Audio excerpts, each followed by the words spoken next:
I think the Bush administration made it very clear that on this question of international terrorism, either you were against it or you weren't, but there was no middle way. Negotiations began in a London hotel in April 2003. The meeting was kept secret, even within US government circles, to avoid interference by administration hawks who might oppose any talks with Libya. This was done at a very, very high level. It was the president, myself as the National Security Advisor, the Deputy National Security Advisor. I kept Colin Powell informed. I would doubt that below that level, very many people knew. And so it was a very, very closely held secret.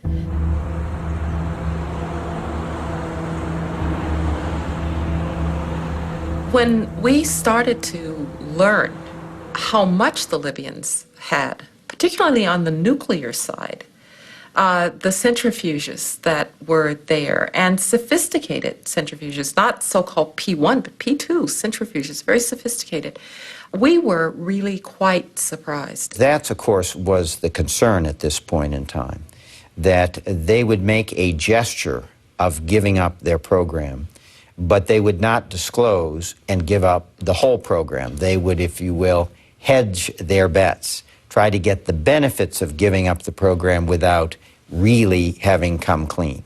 And this was the concern that the people involved had been. So we began to ask the Libyans to begin to make some disclosures that would show their bona fides in this process. And then we would compare that with our own intelligence. And in the initial weeks, it was clear that they were withholding some information. That week, Gaddafi tried to play for time. With the Americans bogged down in Iraq, he still hadn't given up entirely on getting the bomb. Even as the negotiations were underway in London, a large consignment of nuclear technology was heading for Libya on board the German container ship BBC China. But on the 4th of October, the ship was intercepted. Commandos seized 1,000 nuclear centrifuges.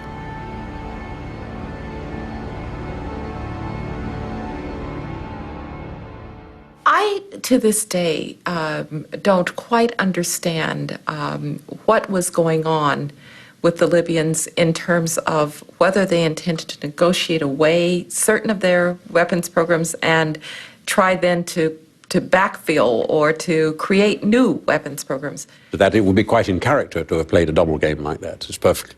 He is a conspirator by temperament.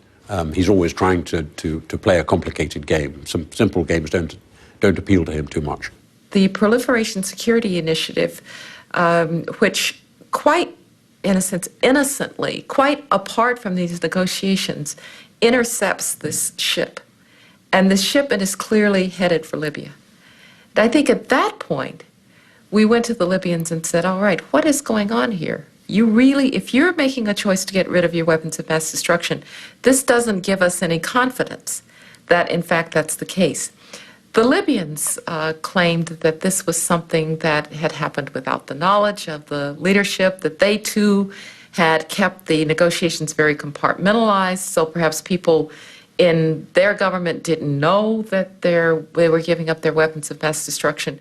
The message we sent to Gaddafi, you got to not give it up, or you've got to give it all up. But there's going to be no halfway house. One, it's unacceptable to us, and secondly, you won't be able to sustain it because we will find out one way or the other. An agreement was finally signed at the Travelers Club on the 16th of December 2003, exactly 3 days after the capture of Saddam Hussein. According to several members of his entourage, the images of the former Iraqi dictator strongly affected Gaddafi.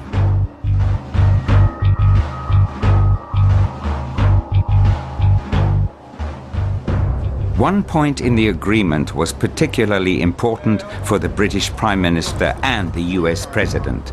The Libyans had to make a public statement.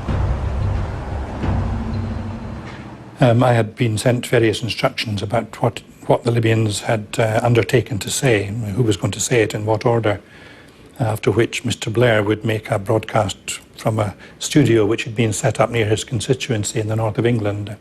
And after that statement was released, then President Bush and Prime Minister Blair were to go on television and welcome this and so forth.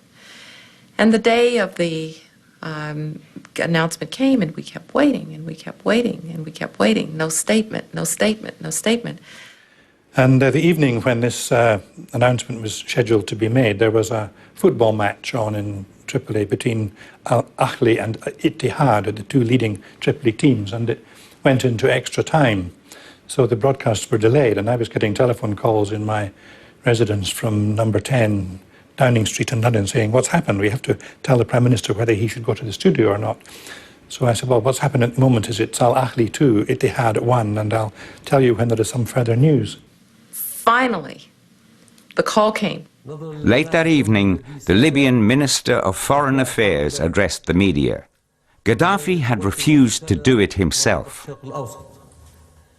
فقد قررت الجماهيرية بإرادتها الحرة التخلص من هذه المواد والمعدات والبرامج وأن تكون خالية تماما من الأسلحة المحظورة دوليا وبناء على المحادثات التي أجرتها الجماهيرية العربية الليبية الشعبية الاشتراكية العظمى والولايات المتحدة والمملكة المتحدة. This evening, Colonel Gaddafi has confirmed that Libya has in the past sought to develop weapons of mass destruction capabilities. Good evening. I've called you here today to announce a development of great importance in our continuing effort to prevent the spread of weapons of mass destruction. Today in Tripoli, the leader of Libya, Colonel Muammar al-Gaddafi, has now declared its intention to dismantle its weapons of mass destruction completely. Libya can regain a secure and respected place among the nations.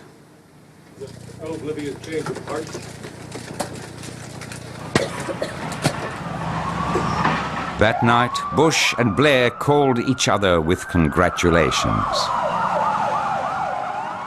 They had won big in a political poker game. At the very time when it was becoming clear that Saddam Hussein had had no weapons of mass destruction.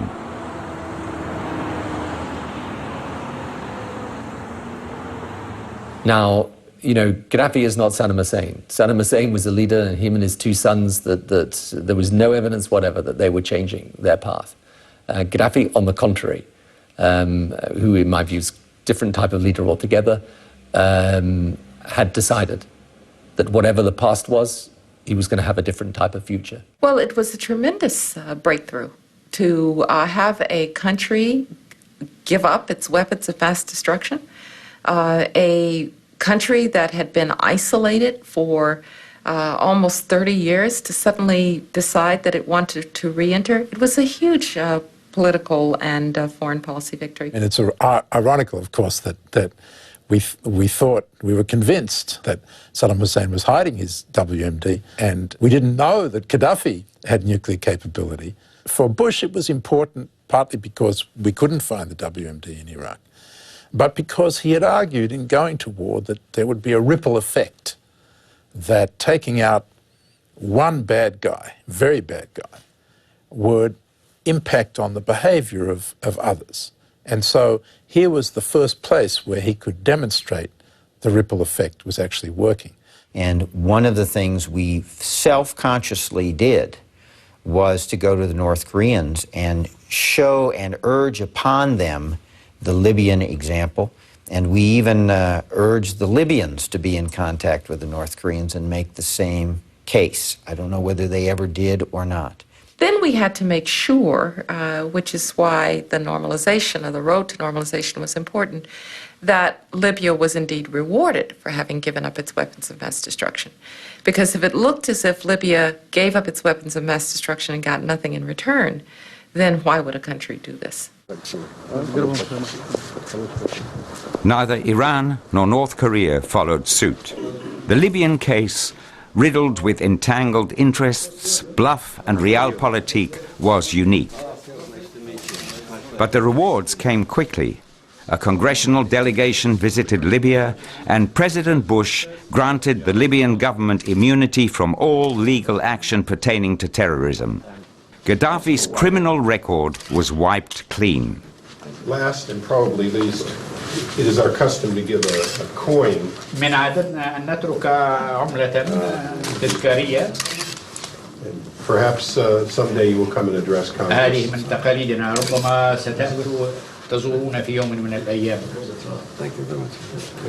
His mood was very good, and I saw him, he was joking with people. He was in very good mood because he felt that his worst fear was that the Americans would betray him. They would promise him things, and then they would lie to him, and then they would try to overthrow him and all that. He felt that all of that was gone. وقت الكفاح كفاح، ووقت السلام سلام، ووقت المنافع منافع. اللي بعد تنتهي المعركة يبدأ يرمي في الرصاص يمين يسار، هذا مجنون. خلاص لما انتهت المعركة واحتليت الهدف، هزمت العدو، ألقي السلاح. I believe it helped him recuperate the economy and to give him more legitimacy internally, because when he was totally isolated, even by the Arabs, his legitimacy internally began to fade. So the West helped him regain that. I think if people had thought that if we had not opened up to Libya, it would have brought down the regime and the end of tyranny, and it resulted in a democratic and